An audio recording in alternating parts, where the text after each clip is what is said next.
God is a living reality.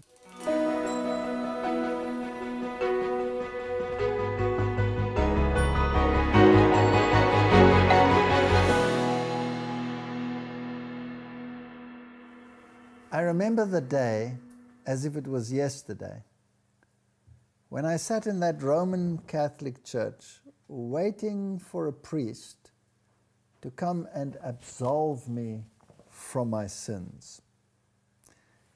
And when he did not come, and I could not communicate with the host that was present, because after all it was a sacrificial host, I needed a priest as an intermediary, I realized that the system cannot provide what it should provide, and therefore to me it became farcical.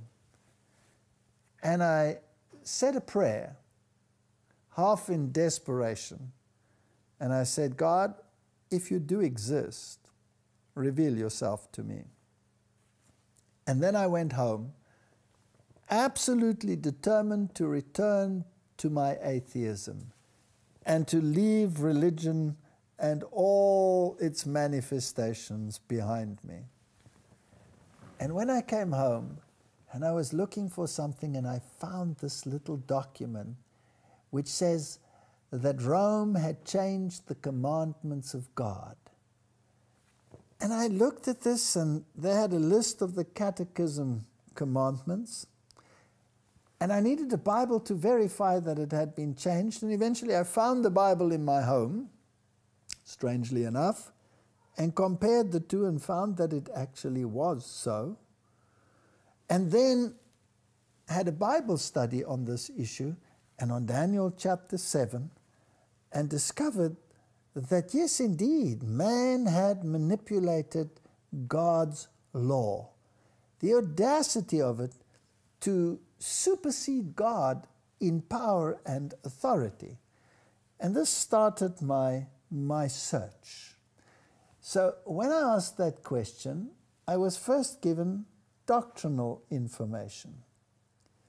And then, of course, the manifestations in my home, because I had been involved in occultism, and how God resolved those, and how He led me from one incident to another. When I had a particular problem about some geological or biological criterion which seemed to contradict what the Bible was teaching, I would always find exactly the right book in the library at exactly the right time to make me think about these issues on another level. And how God dealt with us over the years. When we had nothing, how He provided for us. I remember sitting around a table after having committed myself to believe that God exists and that He does care about each and every individual as He would take care of the sparrows. And there was no food on the table, and we sat down as a family, and the children were looking at me with these big eyes, and I said, let's say a prayer. And I said, Heavenly Father, we thank You for the food which we are about to receive. And when my words were cold, there was a telephone call. And the lady on the other side said, have you been to your front door?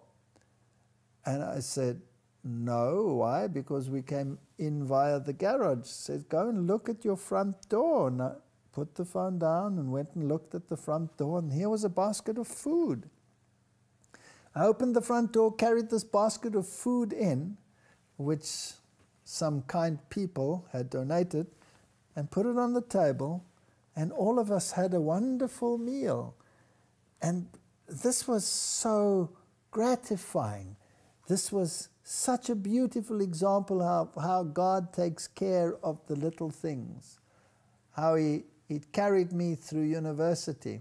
And whenever there was a confrontation regarding the evolution-creation debate, God would provide a marvelous way out. Or how He opened the way that I could go to the various places in the world, not having any money to finance such things, God always provided every single thing that I needed.